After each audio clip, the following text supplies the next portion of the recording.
Alumnos de la Escuela Superior de Ingeniería de la Escuela ESIAPI de la carrera de Ingeniería Química y Mecatrónica. Bienvenidos en nuestra sesión número 2 de la materia Metodología de la Investigación.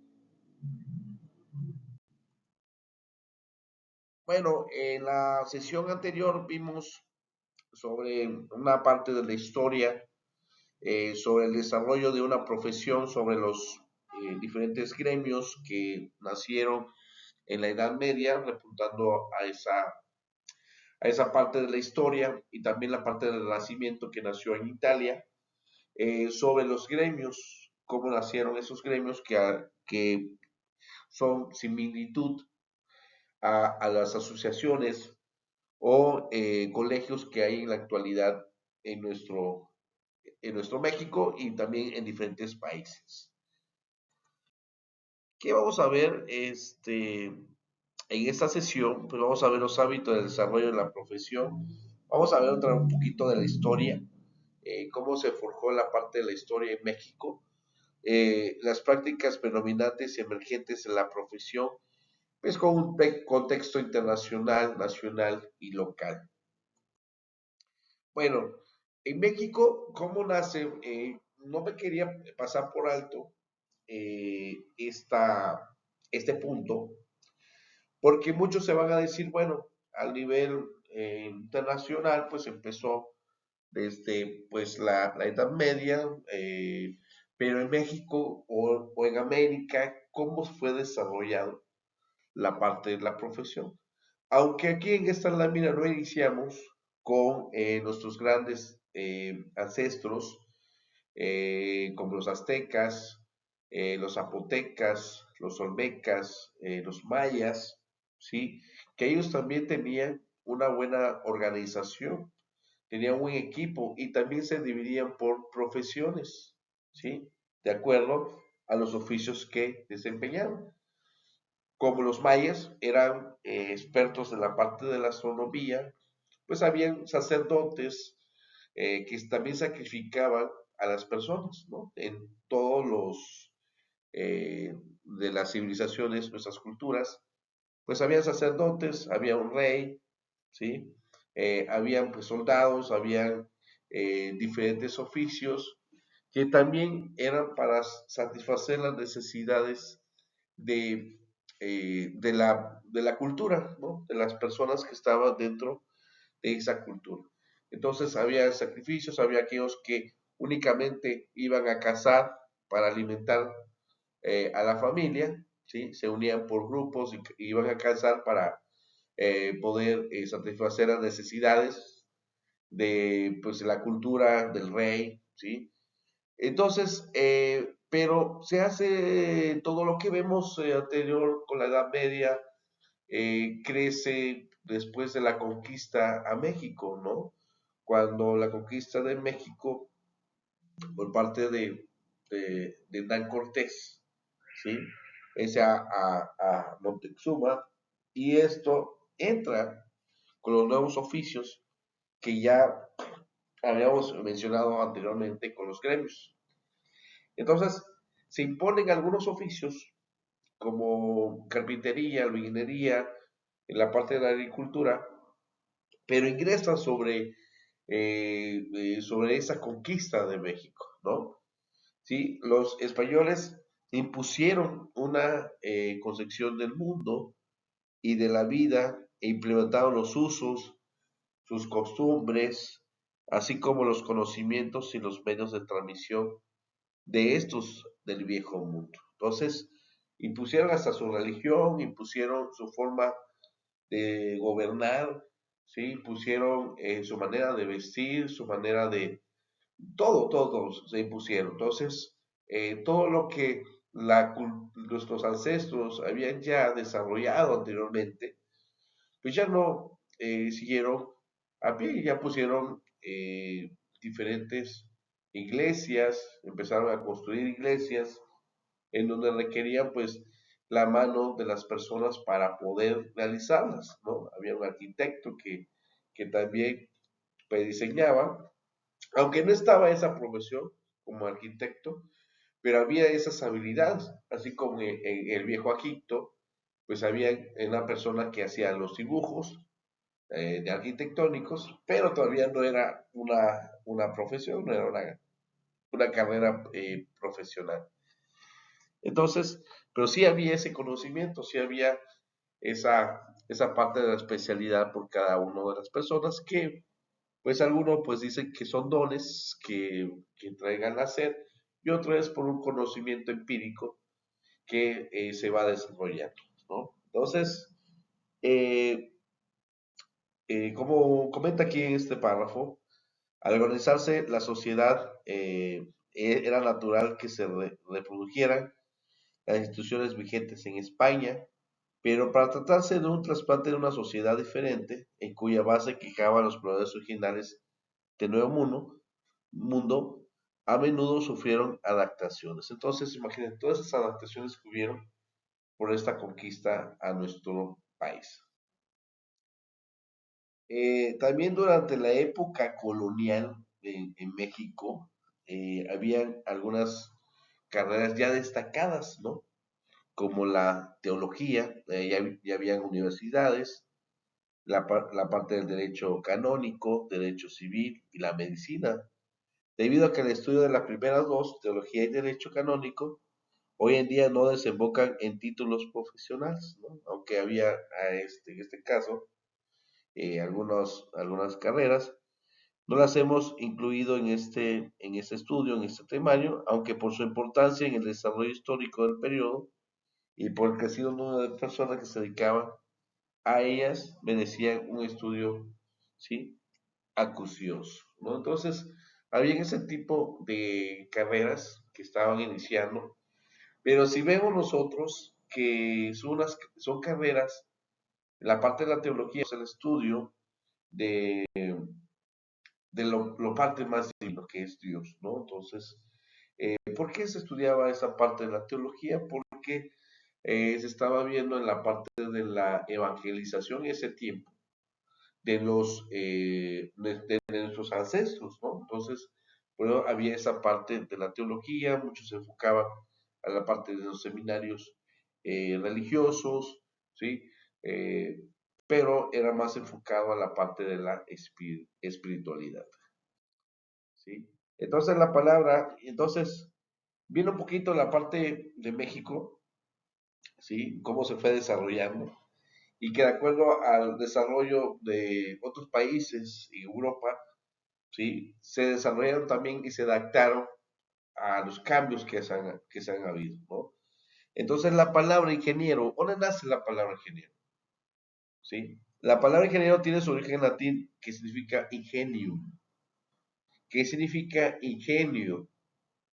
Genio o capacidad. Ese término se relaciona con la habilidad para crear, para diseñar, lo que es fundamental en la práctica de la ingeniería. Entonces, el ingeniero es el que diseña, es el que crea, ¿sí? Entonces, a esas personas se les pusieron como ingenio. Entonces, pues, van más enfocada en la Edad Media y que en esto están asociados, perdón, específicamente con la construcción de máquinas, ¿sí? Y fortificaciones. Entonces, está viendo en lo que es el diseño. Alguien que diseñaba una máquina de vapor o una máquina para realizar un trabajo más rápido, un trabajo más digamos, entre paréntesis, más seguro, ¿sí? Ya ellos son ingenieros. ¿Por qué? Porque vienen de un ingenio, de un diseño, de una creación para satisfacer, digamos, entre paréntesis también, automatizada, sobre un trabajo, ¿no? Entonces, los ingenieros eran aquellas que aplicaban principios científicos y también matemáticos para resolver problemas prácticos, especialmente en ese entonces, los ámbitos militares y civiles, ¿sí? Y como vemos también, satisfacían esas necesidades de, pues, diseñar nuevas máquinas para poder realizar. Y esto viene también el tiempo y el momento de la revolución industrial, ¿no? Como la revolución industrial, como su nombre lo dice, hubo una nueva era del crecimiento industrial y en ello viene también la división de esas profesiones. ¿Quién era el obrero? ¿Quién era el mecánico? ¿Quién era el eléctrico? ¿Quién era la persona de producción? ¿Quién era la persona? Entonces, en la revolución industrial fue donde hubo más auge de cada una de las profesiones, ¿no? Como lo hemos mencionado ahorita, la palabra ingeniería empieza desde la construcción, ¿sí? De las nuevas máquinas, máquinas de vapor, otras máquinas que a lo mejor no necesitaban vapor, ¿sí? Los nuevos inventos eléctricos, la parte de los nuevos inventos de construcciones militares, aviones, ¿sí? Entonces, eso viene enfocado en la parte de diseñar, de crear algo que no existe. Entonces, es muy importante recalcar esa parte de ingeniería porque a veces tenemos la idea de que si yo estudio una profesión, ¿sí? De ingeniería, es nada más repetir algunas cosas. Por eso vimos la estructura del aprendiz, el oficial y el maestro, porque también nosotros empezamos sobre una, como aprendiz, ¿no?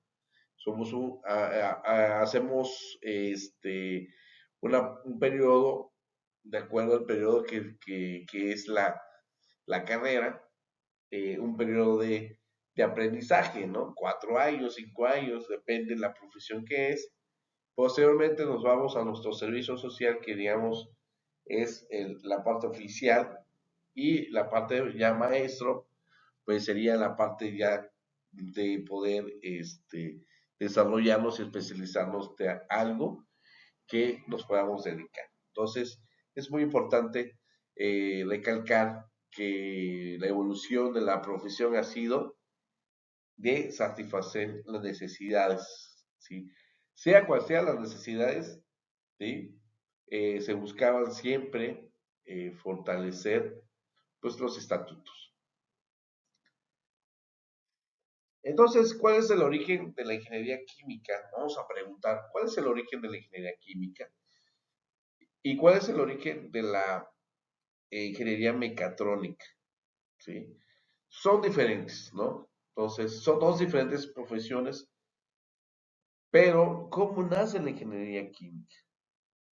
Es muy diferente a decir, voy a estudiar la historia de la química, que a veces se remonta desde el descubrimiento del fuego como un elemento, ¿no? Pero, ¿cómo nace la carrera de ingeniería química? ¿Desde cuándo, desde qué año, sí? Nace la primera carrera de ingeniería química, ¿sí? Entonces, por ejemplo, la ingeniería en sistemas computacionales nace desde el nacimiento de la computadora, el nacimiento de la base de datos. Entonces, nace en esto. Entonces, vemos que la ingeniería de sistemas computacionales, pues podemos decir que es una ingeniería joven, nueva, ¿sí? Que nace de las necesidades de estudiar esta profesión porque hay una necesidad en la población en desarrollar varias aplicaciones, sitios web, ¿sí?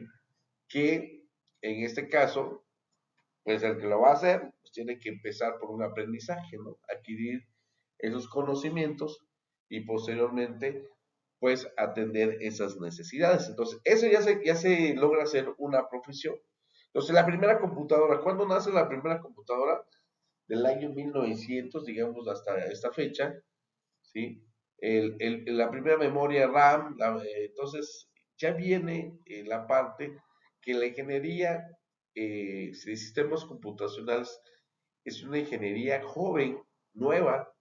La ingeniería industrial, ¿de dónde nace la ingeniería industrial? Nace desde la revolución industrial, ¿no? De lo que hemos hablado. Nace de la revolución industrial, de la industria, de todos los equipos, la parte de los procesos, nace la ingeniería industrial. O sea que anteriormente de la revolución industrial, pues no había, ¿no? Porque no había pues esas necesidades de realizar industrias que puedan realizar algún producto, ¿no? Entonces nos vamos a preguntar, ¿cómo nace la ingeniería química? ¿Cómo nace la ingeniería mecatrónica? Sabemos que nace de una necesidad, ¿no?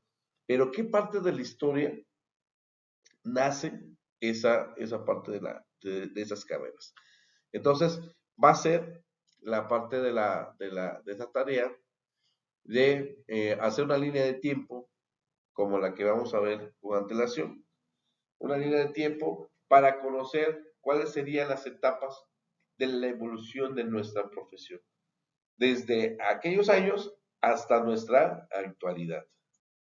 Como vemos, esa es una línea de tiempo, pero es una línea de tiempo de la química, no de la ingeniería química. Ese es un ejemplo que pueden hacer ustedes la línea de tiempo, ¿sí? Y habla sobre la alquimia, ¿no? De la prehistoria hasta la edad antigua, pero es muy diferente la ciencia como la química con la ingeniería química. Por ejemplo, la higiene industrial o digamos la salud ocupacional, ¿sí? El especialista en salud ocupacional pues se remonta desde Bernardino Ramazzini en el año 1713, algunos se van en la parte de Plinio, 700 antes de Cristo. Entonces, vamos a buscar una línea de tiempo dónde nace nuestra carrera. ¿Ok? Muy bien. Entonces, vamos a ver sobre los ámbitos del desarrollo profesional con entorno social. En esta parte es muy importante conocer el árbol social. El árbol social habla sobre el socialismo como una ciencia social, digamos, en la ciencia, no vamos a hablar sobre la parte jerárquica de gobiernos, el socialismo, sino hablar de las ciencias sociales, habla de la sociedad, habla de cómo la importancia que tiene esos tres factores, como la economía, la política y la cultura. Entonces, en los tiempos de Karl Marx, mencionaba la importancia de la economía, ¿no? Entonces, se diseñó esa parte que se llama el árbol social, que dice que la raíz del árbol es la economía, ¿no? La parte del tronco del árbol es la política. Las ramas y las hojas son, pues, la parte de la cultura. Entonces, en la parte de la economía lo lideraba, en este caso, Carlos Marx o Karl Marx, ¿sí? La parte de la política, leyes, partidos políticos, ejército, lo daba, guiaba, o digamos, el líder de este punto más importante de la política, era Charles Dickens. Y en la parte de la cultura era Max Weber, ¿sí? Entonces, esos tres personajes eh, se, se, se dialogaban y decían, ¿sabes qué? Para que exista mayor economía, se requiere una política. Eso decía Charles Dickens. Pero más Weber decía, si hay una buena cultura, seguimos con la cultura, hay una buena religión, respetemos los valores, la cultura de una sociedad, pues se van a implementar una buena política y se van a implementar en esa política una buena economía. Pero Carlos Marx decía, no, la raíz de todo es la economía. Para que tú tengas una buena política, requieres una buena economía, ¿sale? Y para que sustentes la parte de la cultura, pues requieres también de la economía, ¿no? Necesitas de dinero para poder seguir con esas actividades, ¿no? Y Charles Dickens decía, no, si tenemos una buena política podemos sustentar, ¿sí?, la economía. Y en sustentando la economía, pues todos van a estar felices en su cultura, en su religión, sea cual sea, ¿sí? Pero es importante fortalecer una política o una constitución, una política con un nivel de jerarquía, ¿sí? Entonces, ya empezaban a tener pues algunas dificultades estas personas en decidir cuál es lo mejor para la sociedad.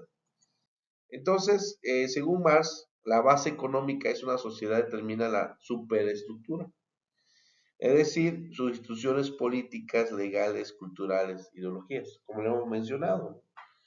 Dickens, aunque criticó el sistema capitalista, no creía en la revolución violenta como la solución, más bien abogaba la reforma social y mejorar las condiciones de vida a través de lo moral y compasión de la caridad. Entonces, él miraba la parte de la política y esos personajes nacieron dentro de la revolución industrial, ¿sí? Entonces, empezaron viendo de que, oye, los obreros, pues ya vemos Carlos Marx, los obreros se les está pagando muy poco, los obreros están sufriendo de esto, ¿sí?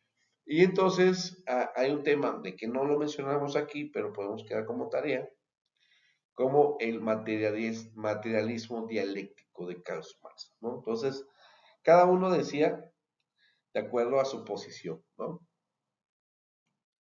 Entonces, Max Weber dice que lo más importante es la cultura, que es la religión, que todo lo eh, que tiene una sociedad, lo más importante, pues es su cultura.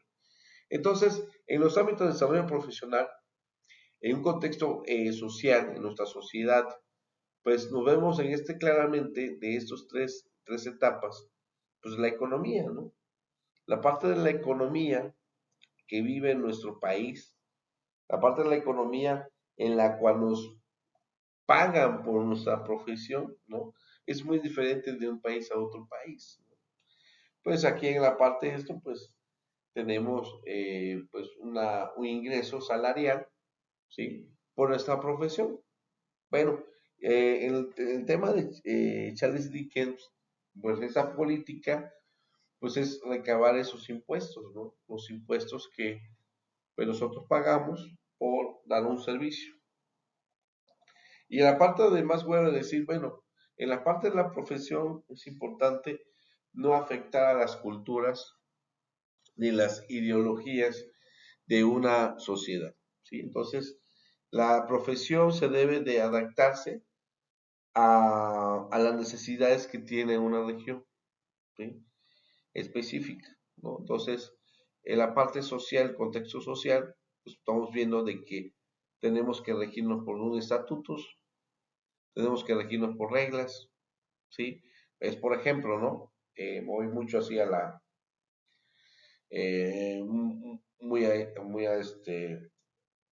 a este ejemplo, que por ejemplo, si nosotros teniendo nuestra cédula profesional, nuestro título profesional, ejercemos mal, hay fraude, quedamos mal con una persona, pues nos retiran pues nuestro título y nos retiran también nuestra cédula profesional.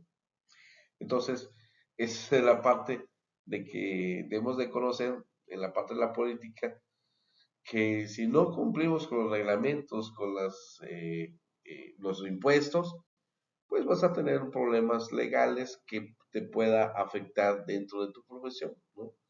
En esto, pues quitarte título, como comentamos, y tu cédula. Entonces, en